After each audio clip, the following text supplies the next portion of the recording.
implicit, because we have a y right there and a y right there, and we're taking the derivative with respect to x. So that means we're going to have to use some implicit differentiation. So let's rewrite it. We have x squared plus xy minus y equals 2. So I'm going to take the derivative of this whole equation with respect to x. We're going to get some dy dx's, and our job is going to be to get the dy dx alone, and that's going to be our answer. So let's start out with this. Let's take the derivative of x squared. Simple. X, 2x. All right, cool. Now we take the derivative of xy.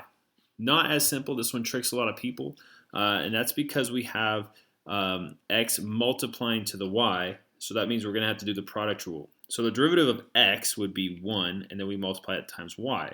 Plus, now we have to take the derivative of the y and multiply it times the x. So I'm just going to write the x, and then I'm going to take the derivative of y. The derivative of y with respect to x would be 1, and then dy dx. Okay, because this is a y and it's not an x, we have to then multiply it by dy dx. Now we do that by the chain rule, which we learned about, and now hopefully I'm reminding you. And then we have to take the derivative of this negative y. So the derivative of y would be 1, but then we have to multiply it by dy dx because of the chain rule. And then the derivative of the 2 is constant, which means it's 0. A constant function has a slope of 0, just a horizontal line. And now what we have to do is we have to get the dy dx's alone. So first I'm going to put these guys right here on the other side because they don't have a dy dx attached to them.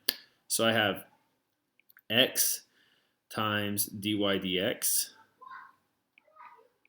and then minus dy dx equals negative 2x negative y, and I got those by subtracting these to the other side. Okay, so how do we get the dy dx's alone?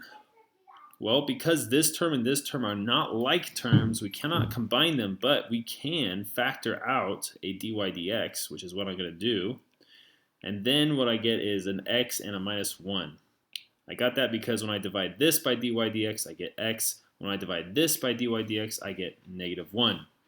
Alrighty, dy dx is almost alone, and I'm pretty sure you guys can probably tell me how to get the dy dx alone, and that would be dividing both sides by x minus 1. Now dy dx is alone, and we got our answer. So which one of these is our answer? Ooh, so tricky.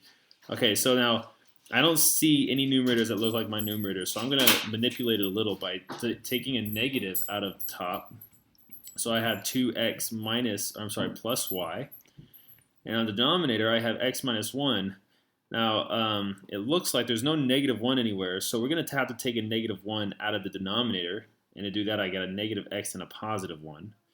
So now I can cancel out these negatives, and now I have 2x plus y divided by 1 minus x. Math always likes that. Math does not like to put a negative hanging out on the end. If they can put the negative on the inside, they will. And that's what I did right here. I put the negative on the inside. So I switched the 1 and a negative x so that the negative's on the inside. And let's see. Do we see our answer anywhere? Yep. We see it right here. That is A.